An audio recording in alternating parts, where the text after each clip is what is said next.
Everyone, आज हम लोग इस एपिसोड में ये जानेंगे कि एनसीईआरटी को JEE main and JEE advanced के लिए क्यों, किसको और कैसे पढ़ना चाहिए। जेईई मेन 2025 पे फोकस करने वाले बच्चे एंड जेईई मेन 2026 पर फोकस करने वाले स्टूडेंट्स भी इस वीडियो को बहुत ध्यान से देखें, जिनकी 11th कंप्लीट हो गई है या फिर जिनकी 11th और 12th दोनों कंप्लीट हो गई है। तो स्टूडेंट्स, पहला जो सवाल है वो ये है कि एनसीईआरटी को क्यों पढ़ना चाहिए। तो मैं इस सवाल का जवाब आपको एक मेरी कहानी से रिलेट करके बताऊंगा। बच्चों, 2022 में जेईई एडवांस्ड का पेपर आईआईटी बॉम्बे ने सेट किया था। उस टाइम मैं वहां स्टूडेंट था। हमारे एक प्रोफेसर थे एम गोपालन, वो क्रिस्टलोग्राफी से रिलेटेड रिसर्च कर रहे थे और मैं भी उनके वहां पहुंच गया कि सर मुझे भी आपके अंडर प्रोजेक्ट करना है। जब मैं उनके ऑफिस गया तो उनके पीए ने बोला कि सर यहाँ पे नहीं है। मैंने बोला सर फिर कहाँ होंगे, क्या सर लैब में? बोला लैब में हम कुछ नहीं बता सकते सर के बारे में, सर की जो लोकेशन है वो कॉन्फिडेंशियल है। मैंने बोला ऐसा क्या कर रहे हैं सर?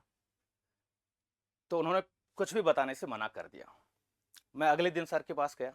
मैंने बोला सर मैं कल आया था आपके ऑफिस और आपके पीए ने ऐसा बोला मुझे। तो मैं बोला सर क्या कर रहे थे ऐसा? तो सर ने बताया कि जेईई एडवांस्ड का पेपर इस बार आईआईटी बॉम्बे सेट कर रहा है और हम लोग जेईई एडवांस्ड का पेपर बना रहे हैं। तो पेपर बनाते वक्त सारे प्रोफेसर्स अपनी लोकेशन किसी को नहीं बताते। कैंपस में ही कोई तो एक क्लासरूम होगा जिसमें बैठ के वो लोग पेपर सेट करते हैं। और सर के डेस्क पे एनसीईआरटी की बुक्स पड़ी थी। मैंने बोला सर इस बार इजी आने वाला है क्या पेपर, आप एनसीईआरटी से बना रहे हो? तो उन्होंने बोला कि जो एनसीईआरटी है वो सिलेबस के लिए हमारे, हम तो एक स्पेसिफिक फील्ड में रिसर्च कर रहे हैं, हमें तो अभी पूरे सिलेबस का पता नहीं है। तो हम लोगों को एनसीईआरटी बुक भेजते हैं जो जेई का जो डिपार्टमेंट है जो पेपर सेट करने वाला है, और सेम गोज विद एनटीए। और वो लोग एनसीईआरटी बुक को एक बार देखते हैं और वहां के पॉइंट्स या स्पेसिफिक चीजों से रिलेट क्वेश्चंस बनाते हैं। तो आपको ये पता चल गया होगा कि एनसीईआरटी क्यों पढ़ना चाहिए। जेईई मेन और जेईई एडवांस्ड दोनों के लिए। जेईई एडवांस्ड में भी मोर देन वन आंसर्स के जो क्वेश्चंस है उनमें केमिस्ट्री में वहां पे डायरेक्ट एनसीईआरटी के स्टेटमेंट्स होते हैं। तो आपको पहला जवाब मिल गया कि एनसीईआरटी क्यों पढ़नी चाहिए। अब मेरा अगला क्वेश्चन ये है, किसको एनसीईआरटी पढ़नी चाहिए? तो पहली बात, अगर आपने कोई चैप्टर कोचिंग के नोट से या वीडियो लेक्चर से अगर आपने नहीं पढ़ा है तो please don't go for NCERT. आपको कोई भी चैप्टर स्टार्ट नहीं करना है एनसीईआरटी से। एटलीस्ट आपने पूरे नोट्स देखे हैं, पूरे नोट्स पढ़े, अच्छे से रिवाइज किए, एटलीस्ट 3-4 साल के जेईई मेन के सारे क्वेश्चंस लगा लिए, फिर उसके बाद आप एनसीईआरटी पढ़ो। उसके बाद आपको जो मजा आएगा कि एनसीईआरटी में क्या क्या, कितनी ब्यूटीफुली लाइंस, कितनी अच्छे से लाइंस लिखी हुई है जिनका कनेक्शन आप अपने क्लास के नोट्स या फिर आप लेक्चर से रिलेट करोगे। टीचर ने 20 मिनट में जो चीज पढ़ाई वो सेम चीज एनसीईआरटी में हो सकता है 2-3 लाइन में दे रखी, बट वो लाइंस आप तभी समझ पाओगे जब आपने पहले से क्वेश्चंस कर रखे और पूरा चैप्टर रिवाइज कर रखा है। अब अगला सवाल आता है कि सही मेथड क्या है एनसीईआरटी पढ़ने का। सही मेथड क्या है एनसीईआरटी पढ़ने का, और इसी में एक दूसरा क्वेश्चन ये है कि क्वेश्चंस को कैसे फ्रेम करें। तो एनसीईआरटी पढ़ना है आपको और पढ़ते पढ़ते खुद से क्वेश्चंस फ्रेम करना है। अब कौन से पॉइंट्स पढ़ने हैं एनसीईआरटी में? जो एनसीईआरटी में कलर्ड स्टेटमेंट्स है वो आपके नोट्स में होने चाहिए। अगर आप अभी 11th कंप्लीट हुआ है तो आप नोट्स बनाइए।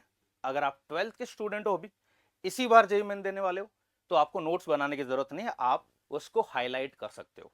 एक तो कलर्ड स्टेटमेंट्स। दूसरा, जब चैप्टर स्टार्ट होता है तो चैप्टर स्टार्ट एकदम ब्रीफ में कुछ पॉइंट्स लिखे हुए रहते हैं 3-4 लाइंस के, उसको बहुत ध्यान से पढ़ो। और उसके अलावा आपको देखना है टेबल, इनऑर्गेनिक के टेबल्स, ऑर्गेनिक के टेबल्स और फिजिकल के स्टेटमेंट्स। आपको टेबल देख के खुद से क्वेश्चंस फ्रेम करना है। आपने एक टेबल देखा, कुछ डेटा दे रखे हैं बॉइलिंग पॉइंट का, और फिर आपके दिमाग में आए कि इसको कैसे, इस पे कैसे क्वेश्चन पूछा जा सकता है, इस पे कैसे क्वेश्चन पूछा जा सकता है। खुद से क्वेश्चन फ्रेम करो, टेबल के पास में लिख लो। कुछ बॉइलिंग पॉइंट का ऑर्डर है, कुछ मेल्टिंग पॉइंट का ऑर्डर है, खुद से क्वेश्चन फ्रेम करो।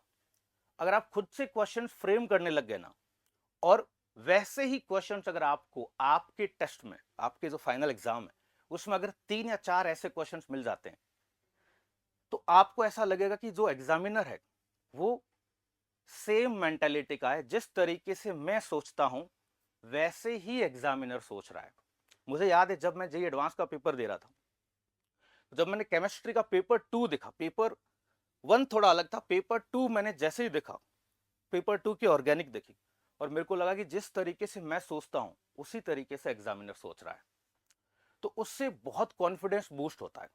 आपने बहुत सारे अपने कोचिंग के टेस्ट दिए होंगे, अनअकैडमी के टेस्ट दिए होंगे, आपको 4-5 टेस्ट में एक टेस्ट ऐसा लगा होगा कि यार ये तो बिल्कुल जिस तरीके से मैं पढ़ता हूं उसी तरीके के क्वेश्चंस पूछे गए हैं। तो वो फील लाना बहुत जरूरी है। वो अगर एक बार फील आ गई तो आप एकदम फ्रेंडली हो जाओगे उस दिन, आपको लगेगा ये तो मेरा ही दिन है ना, एग्जामिनर और मेरी सोच मिल रही है, ये पेपर तो फोड़ दूंगा मैं। अगर आपको 4-5 क्वेश्चन से खुद से फ्रेम किए हुए मिल गए ना, तो आप एग्जाम हॉल में ऐसे बैठे बैठे देखोगे कि ये चीजें तो मैंने खुद से देखी, मैं इन बाकी लोगों से यहां पे तो मैं अच्छा करूंगा। तो आपको टेबल्स देखने बहुत अच्छे से, जो जो डेटा दे रखे हैं वो देखनी है। और दूसरा, एनसीईआरटी का जो इंडेक्स है, पहला जो पेज है, उस पेज में कुछ डेफिनेशंस दे रखी है। अगर आप एटॉमिक स्ट्रक्चर की बात करो, तो एटॉमिक स्ट्रक्चर में एक क्वेश्चन आया था, वन कैंडेला की क्या डेफिनेशन है, और वो डेफिनेशन एटॉमिक स्ट्रक्चर में चैप्टर के अंदर कहीं पर नहीं है, बट वो एक जगह डिफाइन कर रखी है। चैप्टर स्टार्ट होने से पहले ही एक छोटी सी डेफिनेशन है, उसका कोई एक्सप्लेनेशन नहीं है, और 2024 में वहां से क्वेश्चन आया। अगर मैं जेईई एडवांस 2006 की बात करूं, तो गैसेस स्टेट से क्वेश्चन आया था कि gases having higher molar volume, जिन गैसेस का मोलर वॉल्यूम ज्यादा होता है, they tend to behave like ideal gases. ये स्टेटमेंट है एनसीईआरटी में, और जेईई एडवांस में क्वेश्चन आ रखा है। तो आपको जेईई मेन और जेईई एडवांस को अलग तरीके से नहीं देखना है। आपको ये सोचना है कि एनसीईआरटी के जो पॉइंट्स है वो कैसे ही घुमा के एग्जामिनर वो एडवांस में भी पूछ सकता है, जेईई मेन में भी पूछ सकता है।